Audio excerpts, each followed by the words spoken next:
Thank you for joining us. My name is Riley Grace Roshong, and this is Jessiah with the channel Pondering Politics. Do you want to briefly introduce yourself? Sure. So my name is Jessiah with Pondering Politics. It's a YouTube political commentary channel. It's focused on liberal and progressive politics, electoral politics, political theory. Basically, the general thesis is I think the Republican Party is an authoritarian cult of personality with no limiting principle. And I think the Democrats are by far the best option. So we need to continue to encourage them to get better and seek power and then use that power to pass progressive policies because it'd be better for the vast majority of the country. All right. So you've seen a lot of growth over this past year. Where's your channel currently sitting in terms of subscriber count? I think 256,000. Wow. All right. The last time I checked, I think it was around 225. So that is going pretty fast. It has, yeah. So it took forever. So like I've been content creating since I tried my hand at streaming in like 2021. It was awful. I hated it. So then I switched into more pre-recorded content. I put out like 3 to 4 videos a day about, again, political news, political theory, electoral politics. And finally, you just kind of break the algorithm. And I actually credit my buddy Luke Beasley, who is a young progressive political commentator. He kind of established this formula. He's doing even better than I am. And so I just kind of like adopt that formula, and it's worked out pretty well over the past 8 months. Interesting. Could you talk a little bit more about that formula? Because typically, my experience has been a lot of the ways that people have gotten successful in online politics has usually been like one of 2 major formulas. You either go like super hard into the video essayist and like the ContraPoints, the H-bomber guy, sort of like the long form, very highly edited, very highly researched content, or like live stream reaction debate content. You know, I think like the Destiny, the Vosh, the so on sort of people. So this seems to break that mold a little bit. So, you know, like talk a little bit more about how it works, what kind of content you make, what work goes into it. Sure. So yeah, this is kind of like the third prong. It's not video essays by any stretch of the imagination. Each video is considerably, I mean, there's a lot of effort that goes into it because you got to do the research, you got to do the news and clip collecting if you're going to frame it around a particular news story of the day. Then if there's, you know, a deeper point or deeper theory behind it, then you got to do the research on that. And so like even now I'm still a one-man show. So I do all the research, I do all of the evidence gathering, the clip gathering, the material gathering, I do the recording. I don't script my content, even though I have a teleprompter. I have an Elgato prompter, which lets you use your teleprompter like a monitor, so you can look right at the camera. And so if you're reacting to a clip, you can bring the clip up in real time and not have to constantly look at a monitor. So it's very handy. But so there could be 3 to 5 to 35 false starts. So I've had situations where on a single video, which could be 7 to 10 minutes, maybe 15, I've had an hour's worth of false starts where I'll get 3 minutes into a video, screw up a sentence terribly, and then have to start over because I don't like to do a lot of like, you know, jump cut editing or anything like that. Oh my God, okay. So it's all in one take. Everything you see on my channel is one take. Maybe it was the first one take, or maybe it was the 45th one take. It wow. depends. But okay. So that's what I'm saying. There's a lot of effort into it. And then you do the editing, the SEO, the upload, the thumbnail, and all that. And I do it 4 times a day. But obviously, each of those individual videos is considerably less effortful than a video essay. But I'm also not live streaming either. You know, Destiny and people like that, they'll live stream for hours at a time, and they'll cover all sorts of things. I don't do that. So yeah, Luke Beasley basically looked at the David Pakman formula and that style thing, and he, I think, perfected it pretty well. And so we've hammered it out pretty well, and it tripped the algorithm, and it continues to trip the algorithm. There are ebbs and flows, obviously. So some videos don't do particularly well, but it's reliably produced like 6-figure like view counts. Yeah. No, I think it's really interesting because I don't know, insofar as like appealing to people online and appealing to online audiences, it's hard in my experience because, you know, a lot of people will watch the live streamers and the debaters because, you know, they like politics, but they also really like the drama that comes with it, right? It's like watching reality TV, but also they talk about like, you know, topical social issues. And then like people like watching the ContraPoints of the world, but, you know, like there's the commentary and then there's also like the high performance of it. So I don't know, it gives me a lot of hope that there's people who, you know, seem to be more interested, or at least just as interested in the kind of the more down to earth or the more focused political discussions. Yeah, I mean, we definitely, I'm not going to sit here and say that I don't stylize it to a bit, and Luke does too. You know, if you really want like in-depth, super dry, which I love this content, policy wonk stuff, you would want to look at like Tom Hartman or the Majority Report, like the first half or second half of their daily streams, because they'll interview policy experts that you've never heard of and get into the weeds about like, urban housing development and stuff like that. Okay. I don't get quite that wonky. Basically what I try to do is you do need a hook. And so things like related to like in my space, Marjorie Taylor Greene for Trump is a big one for Luke Beasley.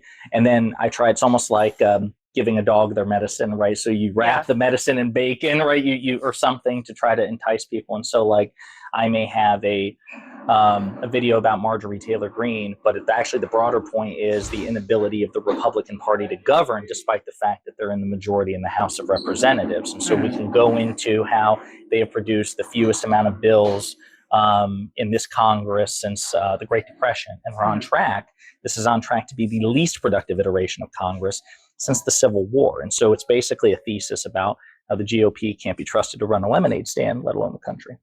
So you said that you do typically like 4 videos a day. So did you, you do that full time right now, right? Yeah. So in February, I finally quit my day job and started doing this full time. But prior to that, I had a day job, full-time day job. I was doing 4 videos a day. Again, all the research, all the evidence gathering, the recording, the editing, the uploading, the SEO. And then I was writing political articles, 3 articles a day for Luke Beasley's website. So I was stressed out of my mind. It was like physically very unhealthy. And so I finally ditched my day job. I don't write for Luke anymore, and I just do this full time. I know that there's a lot of political content creators online who have that kind of situation where they have a day job and they're also trying to figure out how to make online political content work. So do you think that there are ways where they could be able to make it work to achieve like similar degrees of success? Or is it one of those things where it's like, no, if you want to succeed, then it's really recommended to just like go full in on it? I didn't go full in. So, but I'm also like, there are people, let me put it to you like this.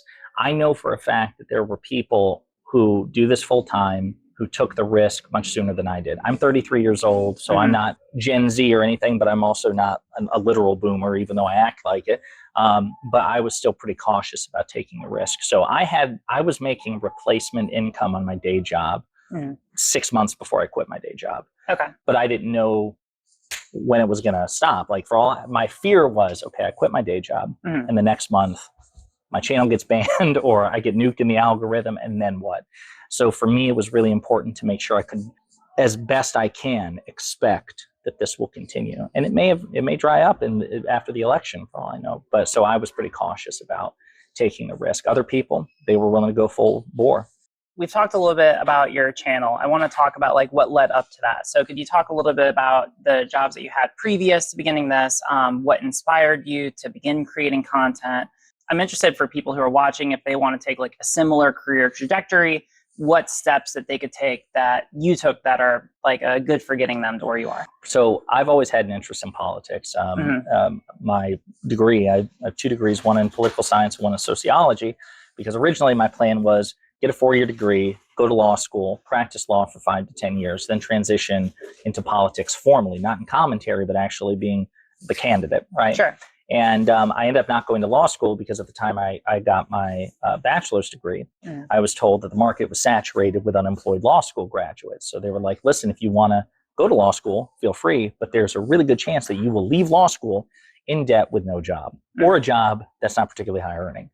And so there again, we talk about risks. I wasn't prepared to take the risk. So I ended up doing work in sales for various companies, and I've never been a particularly shy person, so I did all right in account management too and building relationships. And again, all of that was fine, but it was never a passion. It was just a means to an end. My passions came elsewhere, hanging out with my friends, delving deep into politics, relationships, things like that. It was just a way to keep the lights on. And then I became single right before the pandemic, and so I was trapped at home by myself, working remotely. And so I had a lot of downtime to listen to politics. And of course, Donald Trump was president. I was not a fan of Donald Trump. And so I knew this was going to be, for various reasons, a really big election here.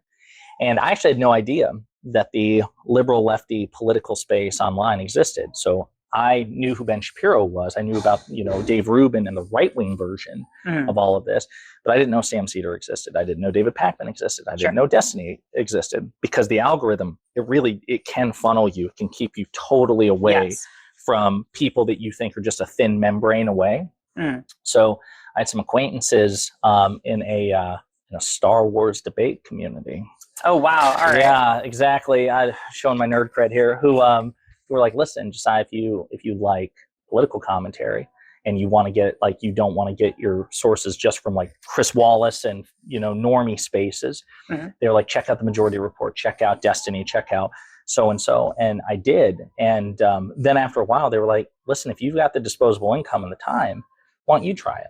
And so I did, and I tried streaming for a while, and I hated it, and I didn't have any viewers, and I'm not a big video gamer, and so it's like, what am I going to do for all this time? And then eventually, like I said, I linked up with Luke Beasley, and by that point, I'd already met Destiny, and Destiny was great because I was a nobody, and he had me on a couple of times to talk politics, and between Luke Beasley and Destiny, again, I kind of refined this formula, so here I am. No, that makes a lot of sense. And it's also interesting because one thing I really like about online content creators, and I think that this is a big reason why they have a lot of appeal to people, is because a lot of people, it's not like, I don't know if you had like a fancy Ivy League education or if it was like, you're connected with someone in Congress by like some family connection or whatever, ultimately like you're someone where you're just like interested in politics. You had a bit of a background from your education, but you just started getting involved and you're able to kind of figure out your own way from there. Yeah. I mean, again, definitely, I'm not going to sit here and say it was, there's obviously a lot of hard work in it, for which I'm very proud, but I would not be where I am. Luke Beasley, first and foremost, but Destiny as well, the opportunities that came along. Because there are people right now, they're smaller content creators that I have faith in them, but they're struggling. Like they have not struck it big as quickly as some others have, including myself. And I don't think it's because of lack of talent. I think it's because of timing. Right. So the algorithm is this very fickle thing. And again, there's no perfect formula for it. Even the thing that I use a couple of weeks ago, probably 2 or 3 weeks ago, I was experiencing some of the consistent lowest numbers that I had had in months. Okay. And I just gotten a new apartment with my girlfriend. And so it's a really nice one and stuff like that. And I'm thinking, oh my God, this is, of course, when I make this major financial investment, this is when things are going to go south. And I was doing basically the same thing. You cannot predict the formula, right? It's a rule of thumb more than anything else. And so there are others out there who have at least as much talent, if not more, but they're struggling because, again, I think it's like you got to get in there at the right time. And right now there's a lot of political commentary. So it depends. It's a combination of talent, hard work, and opportunity, and assistance from bigger content creators, which is also why if you go to my YouTube community channel, one thing I try to do is like show off videos of smaller content creators. Like, hey, like and subscribe. Because to me, it's like I wouldn't be here if others had not given me, so I'm obligated, I think, morally to do the same thing. See, that's fascinating to me because so there's the elements of consistency, I think, right? Like not only, so like timing is a really big element, but if you're not like consistently uploading or consistently putting things out there, then you can't be there when the time is right to be able to catch the algorithm. Correct. So that's an element. And then another thing I'm hearing is the importance of building those relationships with other content creators, which I think makes sense for a lot of people in other fields, but is unique. It presents some like unique challenges when we're talking about creating political content, because, there's so many people who I think build relationships or get involved. But then, I mean, like there's constant like left infighting, and so people build relationships with people for one reason or another. They end up possibly going south, or, posting a video might be read as like an endorsement of some other kind of content. Like there's all these other considerations that go in, but it still is important to build those relationships. And so you need to figure out, I think that for a lot of people, what it ends up translating as is like their first foray into understanding like basically like different political stakeholders, like they're very similar calculations as what I've seen like major politicians make in IRL content, like when they're considering endorsing a candidate for an office run, right? Like, how's that endorsement going to be read by other people? Like it's a very similar kind of calculations, but, like obviously people online don't have experience with, they don't understand that when they're getting into it. Yeah, so I think definitely it's higher stakes for an actual candidate, because you're right. Because if you endorse somebody, I mean, we actually saw that ironically in a kind of blend of both worlds. So you have Cenk Uygur of the Young Turks, who ran for Congress and was endorsed by Senator Bernie Sanders, and then some skeletons from Cenk's, from years ago, spicy statements and things that he said came back to haunt him. And so Bernie Sanders withdrew the endorsement because Bernie Sanders understood, right or wrong, mostly wrong, that it was going to be seen as, he was going to be tarred and feathered and tainted by, spicy statements that somebody else made decades ago. And so it is categorically unfair, just FYI, if we believe in rehabilitative justice and, moving past it. And certainly Cenk Uyghur's positions have wildly transformed compared to, positions he used to hold. But that was the calculus. Now here in this space, I don't have to be quite as stringent in terms of people that whose videos I endorse, whatever. I make sure that they generally, share my worldview or that I agree with. I'm not going to, for example, I would never, even if I get along with a conservative content creator, and I get along with many of them, I'm not going to put their stuff on my channel, because if you support Donald Trump, if you support the Republican Party over the Democratic Party, you are advocating for a thing which I think would just make the world a worse place. Like it's not like you think the marginal tax rate should be 15%, and I think it should be 14%. These are fundamental value differences. Sure. So it's not necessarily going to cost us a friendship, but I'm not going to endorse your work. So within those parameters, there's quite a bit of flexibility. So I've got liberal content creators whose videos I've shared. I have much more progressive, perhaps even socialist content creators whose work I endorse. Two of my favorite content creators are Zach and Gavin from The Vanguard, and they're streamers, and they get all kinds of crazy high-profile interviews and stuff like that. But their politics, they would say, is much more to the left of me. Yeah. So I got a degree of flexibility. And it's also what you're willing to be associated with. Like I catch flack for being friends with Destiny by people. And it's like, listen, I don't endorse everything he says. He and I have disagreements on stuff. That's okay. So yeah, I was thinking about him actually as like a specific example of what I was talking about. That was like a little abstract for like the viewers, right? Sure. Where there might be some stuff he says on Twitter where I'm like, oh damn, he has like a really good point talking about this. Like I think that he's taking like a really succinct, like a really good stance on a certain position. And then I see him tweet out like some crazy fucking shit the next day, and I'm just like, I can't touch anything that you're saying, because like, and it's not that I don't like, because I don't know, I know that a lot of times, like I know him, I think, well enough to be able to say that I don't think that he is I think he is a good person. Yeah. But like, I know if I were to show this out of context to anyone else in like the real political world, they would look at this and be like, this is a crazy person. This 100%. is a crazy person on the internet. So it's like, I don't know, it ends up putting people in a bind, like maintaining those relationships. But I also don't want to like tell him to change what he's doing, because like, Twitter is the place where you go to argue with people and to yell at people, and he does really well on it with how he performs on it. And I probably won't be a person to do well on Twitter, because nowadays, like, I don't get into the weeds and argue with people, because that's just not what I'm interested in, right? So it's not like I want to sit here and dictate what the right strategy is. But yeah, it's a lot of different elements. It just makes it kind of hard to maintain, or like it makes it difficult to figure out how to interact with some creators. Yeah, so there is that tension there. Again, like I knock on wood, and I love this about me, I do everything in my power to avoid drama. So like my sincere beef with people is about politics in terms of my content creation. So like I'll go hard in the paint. I'll be on debate panels exchanging F words with people about their political stances, right? Whether or not, again, they think Donald Trump should be, I don't know, entitled to absolute lifetime legal immunity, which is a position that Republicans actually take and have seriously argued in front of the Supreme Court. We'll exchange FUs and stuff about that, but like, personal dramas or, stuff like that. Like I don't like, like I know I have a boomer mentality, but I do know enough to know that right now, as we speak, at the time of recording, there's this beef between Drake and Kendrick Lamar, whatever. I've heard a bit about that. Yeah, I can't tell you what it is. You don't want to come to my channel for any sort of commentary on that, because I'll be like, wait, what? So like, there's plenty of drama and spice to be found in politics, in actual politics. And I'm fine with that. Yeah. There's no need to actually add more to it. Yeah, precisely. So yeah, and I definitely get that. I think that my suspicion is that as time goes on, more people will try to get out of constantly engaging with politics, unless you're someone like Destiny where you're somehow still going after so many years of it. I think that a lot of people end up getting just kind of tired with constantly fighting.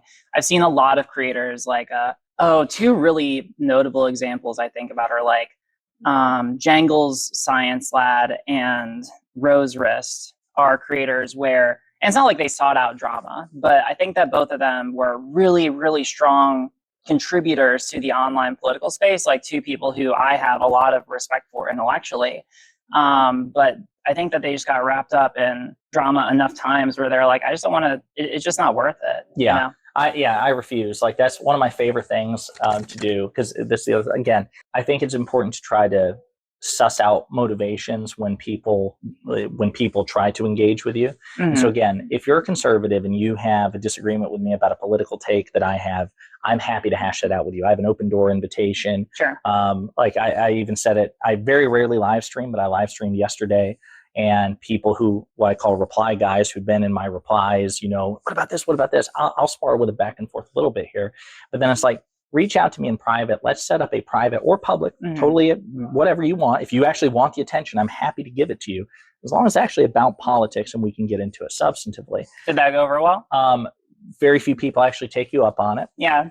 Sometimes they do, and that's always fun. But that's my open door policy. Otherwise, like if I see somebody, if they have a non-politics thing, like again, occasionally I catch flack for being buddies with Destiny, and so I'll ignore it. I'll ignore it or whatever, or I'll just go, okay, because to me it's really important, as finite people with limited time, effort, energy, and motivation, you've got to budget accordingly. And I don't always do it well, but if it's somebody who wants me to chase them down a rabbit hole that I'm not interested in, I have no problem either ignoring them, not blocking them, but ignoring them, or just going, okay, whatever you say. Yeah, so that makes sense. Yeah. So we've talked a lot about kind of the nature of the online space, but also you obviously talk about politics. Let's talk about that more specifically. So Sure. What would you describe as some of the areas of policy or the policy positions that you feel strongest about? And what are the areas that you think are the most important that viewers should know about?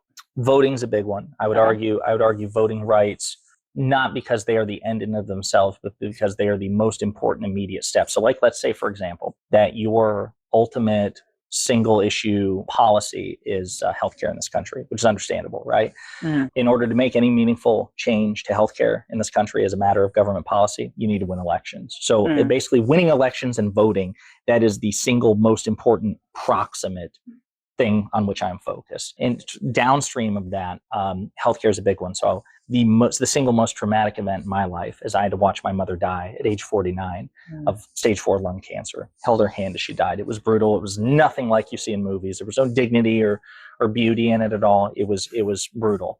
And I remember once where she had to worry about how she was going to pay for the chemotherapy. Now, fortunately, there was a community where, they had a raffle and donations and stuff like that. And we raised thousands of dollars. So between that and her health insurance, there was that pain or that concern went away. But the fact that she had to be anxious about that at all at any point really opened my eyes. And so I do echo actually what Senator Sanders says, that healthcare is a human right, particularly in the United States, where we're the wealthiest, most powerful nation on earth. And so I believe, for example, I'm not, when it comes to tax policy, for example, listen, I'm not saying that the burger flipper at McDonald's should be making as much as the CEO of McDonald's, but I do think the burger flipper at McDonald's should never have to worry about a roof over his head, his health care or her health care, or anything else like that. I do believe that there are essential human rights, and I believe that those trump, unintended, the person's right to unlimited wealth. So if I have to choose between Elon Musk's right to be the world's first trillionaire, or the right of others to never have to worry about healthcare, I don't really care about Elon Musk at that point. I'm willing to tax the hell out of him to do it.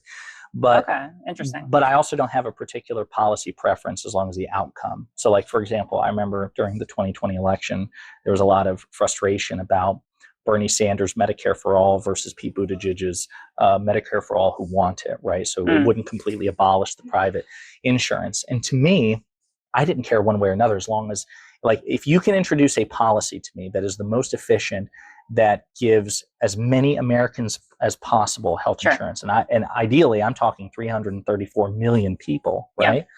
Then I don't care how you do it. Tax the rich, don't tax the rich. Medicare for all who want it. Let's just make it happen, and let's make it happen in the most efficient way possible. So I'm not married to a particular mechanism. I'm married to a particular outcome. But in order to do any of that, we got to win elections. We got to get sufficiently progressive candidates in office, and then they have to wield that power against the status quo and force change on a system that is resistant to it. Yeah, that's interesting. So a couple of thoughts. First, I like the analysis where, because I have, like I see a lot of young people online. Like I'm not as active on Twitter, but I still, see what people post on there. And obviously there's a lot of like sentiments where people just do not care really at all about I guess the value or principle that the Elon Musk types would have, which is like, well, I earned this money. Why shouldn't I be entitled to it?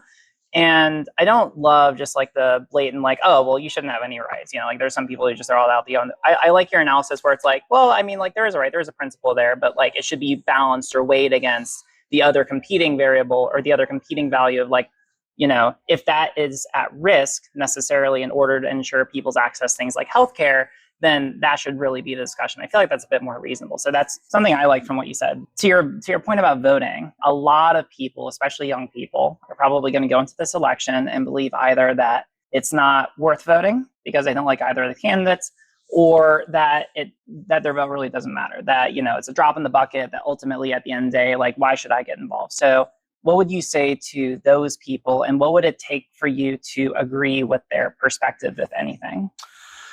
So I'm a cynic by nature. I am not an optimist. If you want optimists, there are other content creators out there. Like I'm Really Important is a really good one. He's a political streamer who's an optimist by nature. I am a cynic. I am the glass is half empty kind of guy. So to the idea that your vote doesn't matter, that's not true, but I also understand the sentiment. If you live in what they call a safe state, which is a state that's not any of the battleground states, so, Michigan, Wisconsin, Georgia, et cetera, and so forth, places like that, Pennsylvania, not Georgia, then I understand the sentiment. There is less risk to you not voting.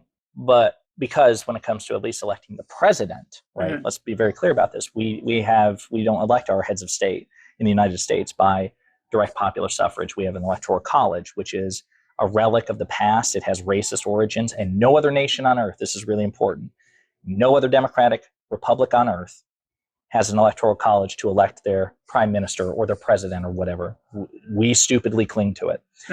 Also, I'll point out, we have 50 states in this country, which are supposed to be laboratories of democracy, right? And they're supposed to be similar to the United States federal government. They have an executive branch, a legislative branch, and a judicial branch, all 50 states. None of them have an electoral college. Think about that. When you elect your governor, you do it by popular vote. So why would we do the president any different? Doesn't make any sense. It's just a way to advantage conservatives in this country. So as long as that's the system, it is true that there is less stake in the game in terms of voting if you don't live in a swing state. However, I think it's important, particularly when you're dealing in an election like this, where the alternative is a fascist, and I will die on that hill. Donald Trump is a fascist.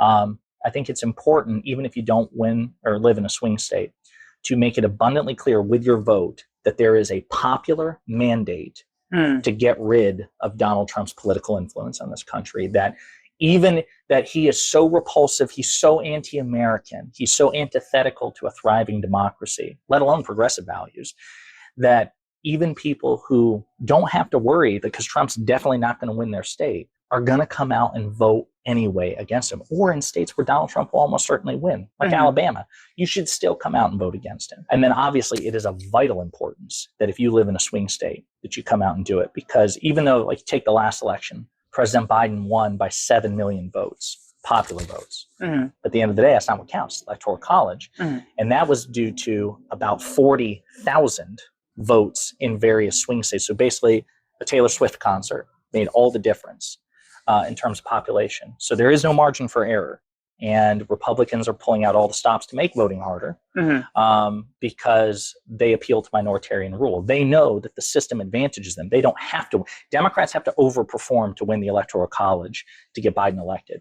So that's why I think it's important for you all to get out and vote if you're an eligible voter. And then in terms of, thinking that candidates are the same or whatnot, we can get into that in depth, but it's just simply not true.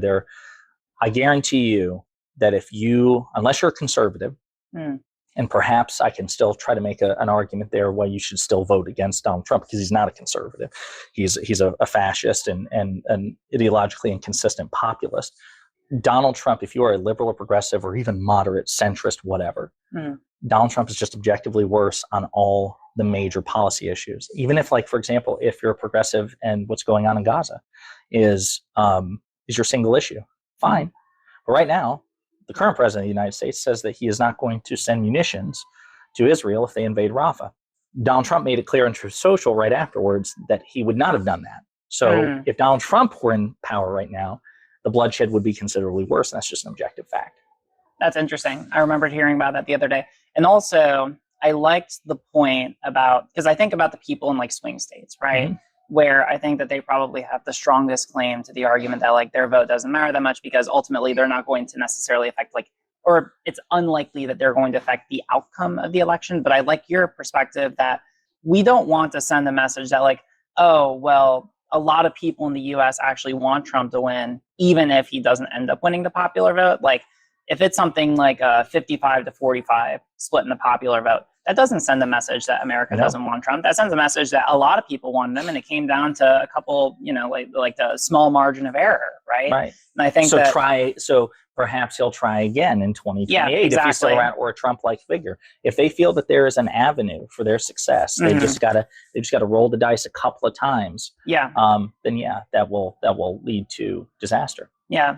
And then beyond that, I mean, like there's also going to be a lot of other elections that are going to be down the ballot that are going to be relevant in those kinds of districts. There's going to be, and then regardless of that, like there's a lot of people I think who are looking for opportunities to just not get involved in politics at all. Obviously, voting is kind of like the minimum threshold. Like that's something that you should do like at a minimum. And that's precisely why I encourage people to vote. Like, because here, listen, again, even to those who I argue like refer to the president as Genocide Joe. Again, even if you think very harshly of the president, and again, there's certainly an argument to be made about disagreements that you have with the Biden administration, the Democrats in general. But precisely for what you just said, really in the grand scheme of things, voting is relatively low effort, right? Now, the flip side of this is that Republicans are trying to make it as high effort as possible to make it like, damn it, I'm not crazy about this Joe Biden guy. Why the hell would I wait in line for an hour to make him president again, right? That's what they're thinking. Voting should be infinitely more convenient than it is. But the upshot is that in many places and in many swing states as well, a lot of COVID era policy changes with respect to voting are still in effect. So mail-in voting, absentee voting, early voting, a lot of these things have been expanded to accommodate voters. So that's the other thing too. If you're thinking to yourself, damn, I'm not crazy about Joe Biden enough to wait in line, it's very likely that where you live, you don't have to. That you can vote early, that you can vote by mail, that you can vote, you can do things which would make it more convenient. But regardless, that vote could be a pebble in an avalanche, which would make all the difference in the world to set aside issues of foreign policy just for the moment, but even internally within our borders. There are people, I believe, who are alive today, women, members of marginalized groups, also people because of COVID management who are alive today because Joe Biden became president in 2020 and Donald Trump did not become president again. So this is a matter of real life and death for people. Yeah, I don't have anything to say on that. So the last subject I'd like to discuss with you, actually maybe that's a really good launching point, is how to use social media to impact IRL politics as much as possible. Because I think that there is some kind of alchemy that a lot of different content creators and that people, so like, you know, today, as of time of recording, I am with Progressive Victory. That's an organization that's trying to figure out this alchemy as well, because there's a lot of interest online in these political subjects. There's obviously a lot of successful content creators. There's a lot of interest from people, but figuring out how to utilize that interest and mobilize those people for political purposes, we haven't really, there's a lot of experiments and there have been some successful proofs of concept. The event that Progressive Victory did in Ohio, I think, is a really good proof of concept. But I guess I'm interested in your perspective of like, how do you think that social media can be used to tangibly affect IRL politics? What do you think are the best case uses for it? What have you tried? What do you want to try? What are your thoughts? So I think about it, I am unfortunately a bit of a boomer when it comes to social media. Until recently, Facebook was still like my primary. Oh, wait, really? Media. Really? Oh my God! All right. Dating myself here, but yeah. So there are people who are much savvier about social media than I am. But I would also encourage you to think about it like this. So follow me here. Okay. Bring it back to Donald Trump. He's 78 years old. And part of the reason that he has been so successful in terms of the cult-like devotion that he commands, he's actually not been a particularly successful politician. He won in 2016, lost in 2020, and he's presided over Republican losses in 2018, 2021, 2020, 2022, 2023. But in terms of the attention, the clout, the command, he's still the party's front runner. It's unusually potent, and it's because he treats politics like it's social media, like it's media, right? He brings that sort of savvy to it. I think he's an idiot, but the one thing that he is a genius at is understanding what makes Republican voters tick, and he follows their passions and prejudices accordingly.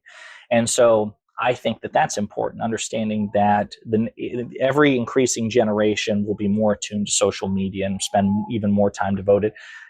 Millennials were pretty devoted to social media because we've kind of presided over the advent of social media. Gen Z, even more so, the next generation, even more than that. So it will have a major influence on politics. I mean, with algorithms and things like that, people are being informed primarily through social media, not legacy media. And I'll say this, I think, again, irony of ironies, but so then you have President Biden, the oldest president in the history of this country, who is the very embodiment of the boomer. He is the boomer personified. Yeah. And yet his campaign has an exceptionally strong social media game. Like the juxtaposition is phenomenal for me. Like they have Biden on TikTok. They have Biden reacting to stuff. Like, again, he is Olivia Rodrigo or something like that, right? Sure. And it's kind of funny to think like, wow, like imagine the social media game with a considerably younger president who could be more, authentic in terms of like, oh yeah, but they obviously recognize, even for Biden, that it's important to latch on to social media as much as possible. And that's why you have so many TikTok celebrities endorsing. That's why they're banking so much on Taylor Swift's endorsement. She endorsed the president in 2020. Hopefully she'll do it again this year. It's going to be incredibly impactful. In terms of how content creators have done it, again, this goes back to why, despite all the spice and the drama, and sometimes he says things on Twitter, which is like, dude, why would you say that? What's wrong with you? Keep that in private. That's an edgy joke you make to your friends around a glass of beer and then you move on. That's why I have so much respect for Destiny, despite a lot of this stuff, is because he, unlike basically anybody that I'm aware of, and again, perhaps it's because I'm just too boomer, I'm not aware of all the other stuff, he actually puts his money where his mouth is, and he's done it for years, right? So he was kind of like an early pioneer with this stuff in 2020. Sure. Prior to Progressive Victory, or at least if Progressive Victory existed, he wasn't affiliated with them at the time, with his deep canvassing operations in Nebraska and Georgia and other things. And he would go out and knock on doors. And he spent money. I remember I'm going to out him here, when we were in Georgia for the 2022 midterms, door knocking, and he himself dropped at least $50,000 of his own money to get people out there and to pay for hotel rooms and stuff like that. I'm not going to name names. I just don't know of a lot of other content creators who have approximately as much influence, or perhaps even more, do the same thing. And so to me, that's good. He's using his power and his influence to try to affect meaningful change, and getting Democrats elected makes for meaningful change, even if you might not appreciate or like how much like you think the change should be more, right? It has made a meaningful difference to people. And so I think that template should be what content creators run with. Now, depending on what the scale is, a relatively large content creator, but I actually don't have community. I don't have a DGG or a subreddit or anything like that. And to be quite candid with you, that I tried to avoid that because I was afraid it would lead to drama and things like that. But Destiny has led the pack, and hope we see more content creators. Mr. Beast, Mr. Beat, whatever. There's one political guy, and then there's the one who does candy bars. I think it's Mr. Beat is the political one. Yeah, and then Mr. Beast is the candy bar guy. It'd be great if he would get on board with this. That would be awesome. Yeah, I'm sure a lot of his audience would be upset if he did, though. But I think as a general principle, if you have power and influence, and especially because you benefit from society, right? Nobody's an island unto themselves. Nobody is self-made. Destiny, Elon Musk, nobody has done it completely themselves. And so I think you have an obligation to pay it back. And some people actually honor that obligation and others shirk it. So we just have to be more motivated to pay it forward and make a difference where we can. Yeah, I like that. And I like the discussion on building community because article that came out recently that you made me think about, I'll link it down below in the upload after, but it was an article that talked about the recent TikTok ban, and specifically the fact that when they interviewed people like the sponsors of the legislation and people on the Hill to ask like, hey, like it seems like there's a lot of outcry on TikTok telling people to reach out and call about this. How much outreach do you actually get? And the people are like, oh, we barely got any at all, you know? So it seems like depending on the social media platform or the kinds of media that you produce, that people are a lot more or less likely to be able to mobilize their following for, you know, like certain political purposes, right? Like that's not to say that there's not any purpose. I think that any content creator can be able to do things like fundraise for candidates, for example. I think that that would be a really effective use for anyone, regardless of the kind of following that they have. But for doing something like Destiny, where you're actually getting your people to turn out to canvass across the country, right? That seems like that requires, and similar kinds of asks, seems like it requires like a greater sense of community, much stronger buy-in. And that's probably going to be a lot more achievable for people like streamers, where, you know, instead of a TikTok follower watching someone for like a couple of minutes a day, you know, you have stream viewers who are watching someone for like 3 to 4 or 5 hours a day, repeatedly, you know, like it's just a lot different relationship. And also with Discord, right? Where for me, because I tend to agree with you that I think that if you have something like a subreddit or a Discord, it's just rife with drama, because you're going to have to end up litigating, or at least being somewhat involved in litigating a bunch of issues that I'll tell you this real quick. So like when I tried my hand at streaming, I was told I needed a Discord. I didn't do a subreddit, but I had a Discord, and it was like there was like 13 people in it, and I lost a real life friend over it. And really? So that's when I was like, screw this, I'm done. I don't need a Discord. I don't need a subreddit. My God, yeah. I need to live my life as drama free as possible. So I can't imagine the sort of chaos that follows bigger content creators. So to your point, that is I had a taste of it. It cost me something very dear to me, and so I was like, no, I'm done with it. So, I know that a while ago, like this is old internet lore and drama, and I won't go into like the personals of it, but like ContraPoints used to have a dedicated ContraPoints Discord. I guess I'll say what's public about, like it does not exist today, and it was one of the largest online like left-leaning Discords out there, right? But it's just like, it's something that fuck, I don't want to like talk about like her own personal experience with it. It's just like when you have a community of that size, I think that you end up almost necessarily oftentimes turning into someone like Destiny if you want to be able to succeed, because you have to basically like constantly litigate with people, like whoever decides to join your community and wants to like argue this, that, and the other with you. It can be really, really hard to maintain a sizable community in the face of that. When I have a Discord, and I thought so many times about just nuking it, like this is just not worth the amount of effort that I'm putting into it. And it has cost me a lot of like people who I met online who I thought of as very close personal friends. And I've lost a lot of those people over the years for this, that, and the other. And it's just, it is a lot of emotional turmoil. I'm trying my hand at it again. If people want to join, there's a link in the bot, link down, so on and so forth. Yeah. But the friendship it cost me, just to put this in perspective, was somebody I went to school with. So it was a real life. That's what I'm saying. Like that's where I think how toxic the potential toxicity of community. That's why I chose not to assume the risk. And so that's where it's kind of funny. Like despite the subscriber count that I have, it's kind of misleading because I don't have a community to command or to lead or anything like that. And so to your point, I think it's so important for certain types of activism and outreach. They lend themselves well to communities. Whereas, as you say, I think any sufficiently large content creator, even if they don't have a community, could do fundraising really well. But in terms of mobilizing people to actually fly across the country, drive across the country, and knock on the doors of strangers, that takes something really special. Yeah, like to ContraPoints, like I know that she still does streams nowadays, like gaming streams. Well, she'll raise like $5, $6, upwards of $10,000 just casually streaming one night and donate it to a charity. That's great. Yeah. You know, that's I love that. But yeah, it's like, I do think that going forward, I don't know the exact alchemy, but probably if you want to be able to actually get people to go out and do things like Destiny, it seems like having a relationship with a community, having live streaming is like a part of that, but especially having like a Discord, regardless of the drama that it can cause, it seems like it's important because you want to have that authentic relationship with people. And that seems to be what will really give you the ability to mobilize people for political action. 100%. I agree. All right. Well, that's all that I want to talk about. So Josiah, you are the larger content creator, but do you want to tell people where they can find you? You can find me at youtube.com/@ponderingpolitics, one word. And again, just to set the stage, if this is more C-SPAN than TMZ. It's more about electoral politics, political theory, political history, talking about, separation of powers, checks and balances, unitary executive theory. The latest thing that MAGA Republicans have done with their razor-thin majority in the House of Representatives, things that President Biden and the Democrats have done, slashing junk fees, automatic airline refunds, National Labor Relations Board, which has, given 4 million people overtime pay and made it easier to unionize, et cetera, and so forth. If you want to talk about that stuff or want to keep up to date, I would recommend you check me out. And again, if you disagree about anything from any perspective on the right or the left, leave a comment or reach out through email and we'll hash it out.